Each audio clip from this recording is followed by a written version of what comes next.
Hey guys, welcome back to Six Sister Stuff. Today I'm going to show you how to make 3 keto recipes in the Instant Pot. So my name is Kristen and I am sister number 2 from sixsisterstuff.com. Now I share a lot of Instant Pot recipes, so I took a little toll on the community tab to see what you guys would want.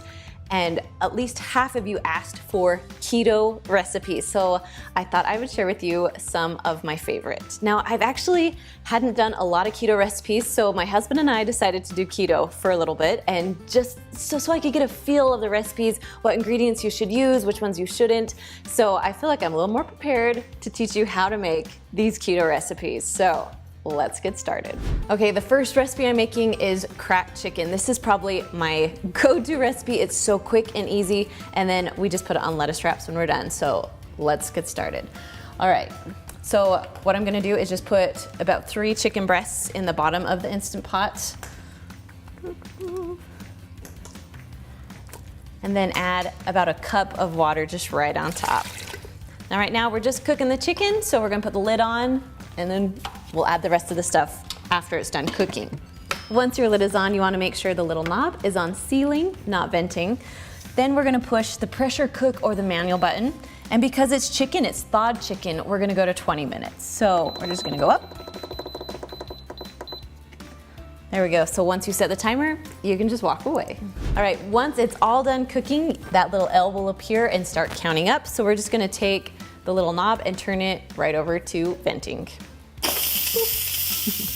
Once you let all the pressure out, you can open the lid safely and your chicken will be all cooked.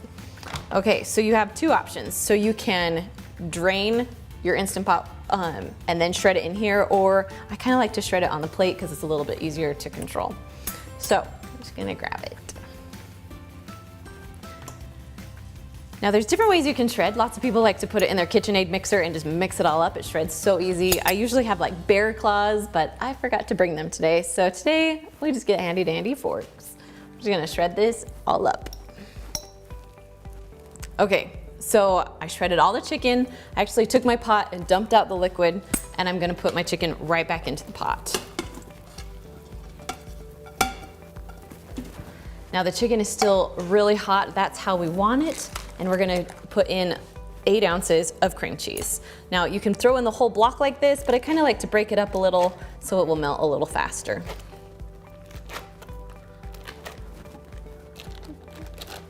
Okay, next we're just gonna add some bacon on top because I love bacon in my cracked chicken. And then just a little bit of green onions.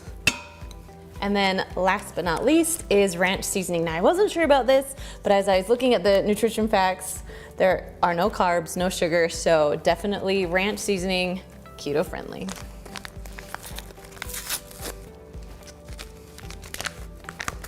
All right, we'll just dump that in too. So now we're just gonna stir it all up until all the cream cheese and everything is well combined. Now, I haven't touched anything on my Instant Pot yet. It still is at the L, so that means it's still gonna be in the keep warm mode. That's the way you want it, so your cream cheese will melt a little bit better. All right, so once everything is mixed and well combined, it looks awesome, and it smells good too. Okay, so to be keto friendly, I'm gonna put it on some little lettuce wraps. Now, if you're not keto, you could easily put this on rolls and it would taste amazing, but because we're going keto, we're gonna put it on their lettuce today. Now you can have multiple wraps, you can have multiple pieces of lettuce underneath, but today we're just gonna do one. Once we fill up our lettuce, then we're gonna add just a little bit of cheese on top. Now you don't have to do that, it's totally optional. But cheese is legal in keto, so this is how we're doing it. All right, all done with this recipe. Let's jump on over to the next one. All right, so the second recipe is Philly cheesesteak stuffed peppers, because I mean, you're trying to stay away from the carbs. So I thought Philly cheesesteak in peppers would taste amazing. So let's do this. So I'm gonna first turn my Instant Pot to saute. So push the button there. So we're gonna heat it up a little bit. Then we're gonna put about a teaspoon a tablespoon, whatever you'd like, of olive oil. We're just gonna saute some vegetables, so we just need a little bit of oil. Okay, so when this is all done heating up, we're just gonna add some mushrooms. So I have just a package of mushrooms. They're called button mushrooms. You can get any kind of mushrooms you want. We're just gonna put it in there. I love mushrooms in Philly cheesesteaks. Now, if you don't like mushrooms, you don't have to add them in, but I love them. Then I just sliced up a whole onion. I like to do them pretty thin because I don't like huge chunks of onion in my Philly cheesesteak. All right, so we're just gonna mix this around a bit, saute until the vegetables are a little bit soft.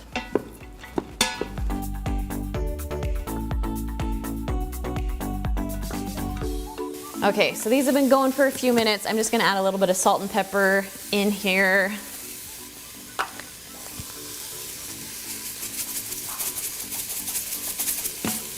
And then mix it up a little bit. So you'll cook the vegetables for about 6 minutes or so.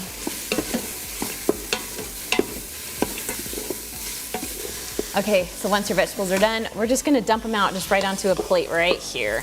Sorry, let me turn it this way.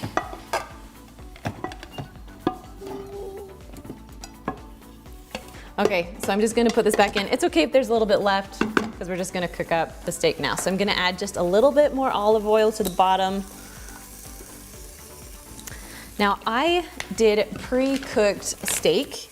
You can also just get some steak that's already pre-cut from the butcher. However you like your Philly cheesesteaks, use that kind of meat. So this is pre-cooked, so pretty much I just have to warm it up. But if you get some from the butcher, you wanna make sure that it's pretty cooked all the way through. Okay, once your steak's done, we're just gonna add the mushrooms and onions just right back in.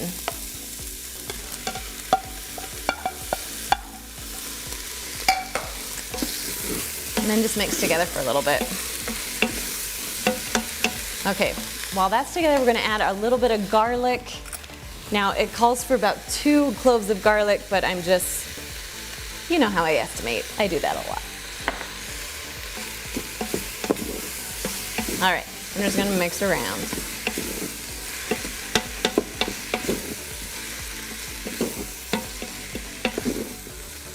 All right, we'll let that heat for just about a minute or so, and then we're gonna get to cooking our peppers. Okay, so once it's all done, we're gonna just put it back on the plate, and I'll show you why in just a minute.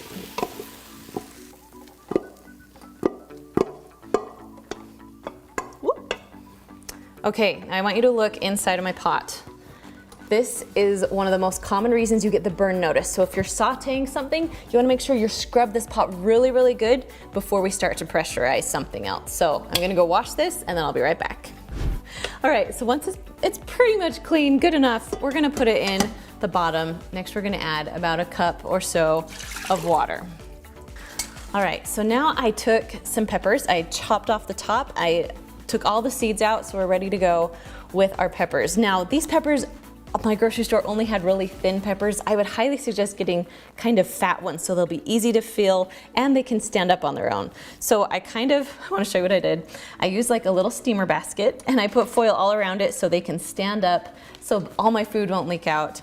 You don't have, if you have something other than a steamer basket, you could use like a bowl or anything that will go inside of your Instant Pot that will hold your peppers on. The trick is you don't want to have your peppers touch the bottom of your Instant Pot. So you could even put them on a trivet and put foil all around them. We just don't want the peppers right on the bottom or they're gonna get pretty soggy.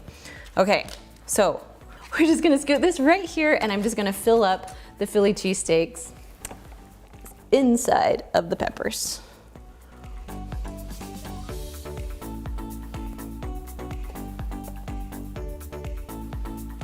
Okay, once the peppers are all full, you'll notice that I still have a little bit of steak and mushroom left. Now this will feed about 6 people.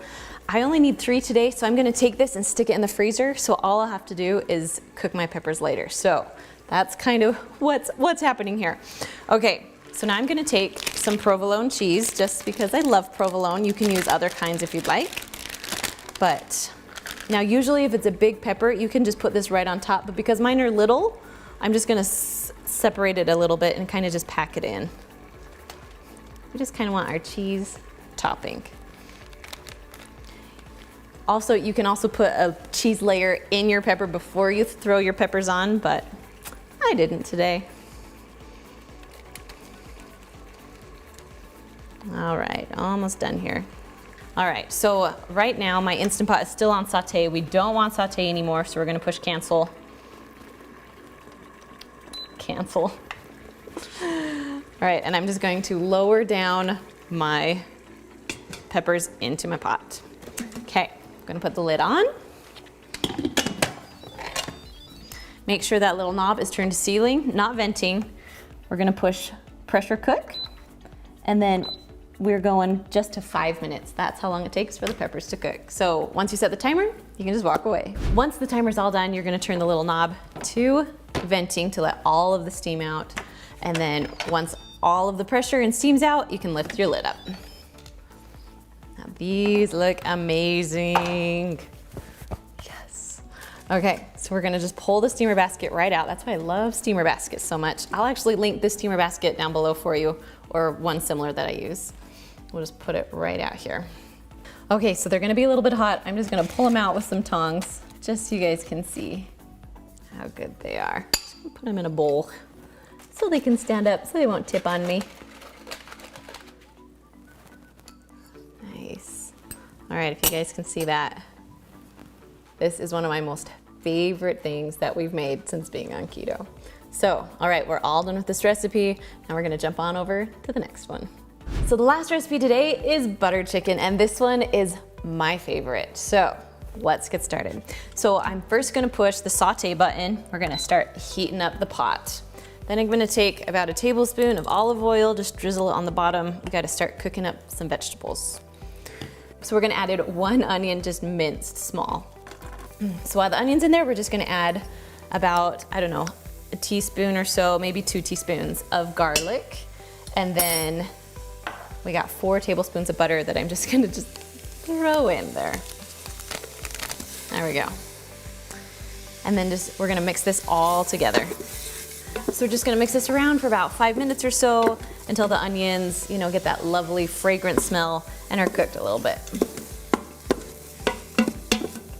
Okay, so once your onions are cooked pretty good, we're gonna go ahead and add about 2 pounds of chicken breast. Now I cut these up into bite-sized pieces. They're gonna cook a lot faster that way. And I really like the chicken when it's cut instead of when it's, you put the whole thing in and then you have to shred it. For this recipe, I like them in chunks. All right, so we're gonna mix this around a little bit, get that chicken all heated up. Okay, so while that's sitting there, we're gonna go ahead and add 1 can of Hunt's tomato sauce. Okay, so if you look at the nutrition facts, there's only 4 carbs for about 1/4 of a cup, and that's all you're eating. So it really doesn't have a ton of carbs in it, so that's why we're keeping it keto friendly. All right, we're just gonna add that whole thing in. Now while this is going, we're just gonna add 2 tablespoons of tomato paste. And then we're just gonna mix this up a little bit. So next we have something called red curry paste, and this stuff makes your dish absolutely delicious. So we're gonna put 2 tablespoons of this in there.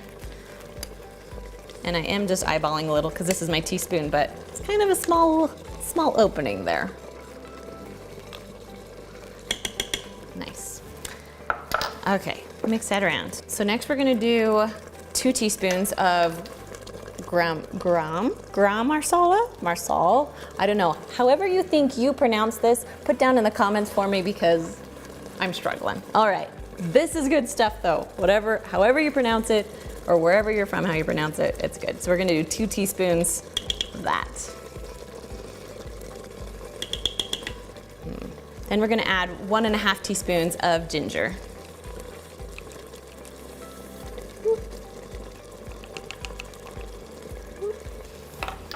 All right, let's mix that up a little bit.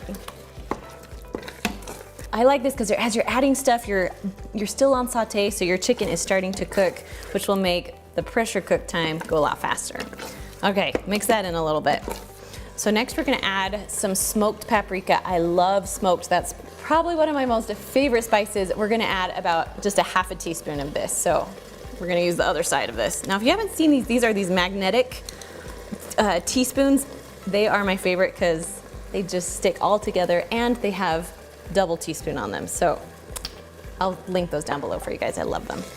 All right, mixing that up. And then our last thing is we just need to add a little bit of salt. So we're just gonna put that in. So it's about a teaspoon or so of salt. I like to eyeball my salt. And if you need more after, you can go ahead and add more after. Okay, so with this recipe, if you are using a Luxe that doesn't have a burn notice, you are good to go now. You can put the pressure, put the lid on, but because I'm using a Duo, it's going to burn on the bottom. There's just not enough liquid. So I'm gonna add about 3/4 cup of water into it just so we can have enough liquid so it will pressurize. Okay, so I'm gonna push cancel right now. Just we wanna stop that sauteing going on.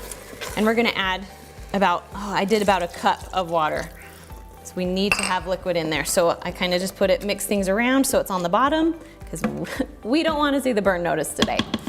All right, we're just gonna put this to the side. Now we're ready to put the lid on and we'll get cooking.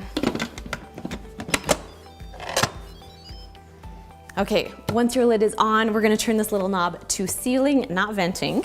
Then we're gonna put the pressure cook button and go up to 7 minutes. Now once you set the timer, you can go ahead and just walk away. All right, so our butter chicken is all done. So it's been releasing on its own for about 5 minutes. That's exactly where we want it. So now we're just gonna turn the little knob to venting. Okay, now that all the pressure's out, we can open the lid. Everything's all cooked.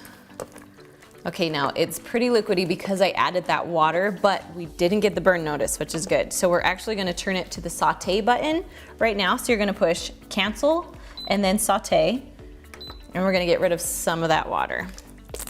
We're also gonna add about a 1/2 cup of cream just because we gotta make it creamy. That's my favorite part of this dish. Nice and creamy. So we're gonna mix it up really good and then just let it saute just to get a little bit thicker. So just keep mixing, make sure you scrape the bottom as the saute is going so it doesn't burn on the bottom. And it will just take a few minutes to get rid of that extra liquid.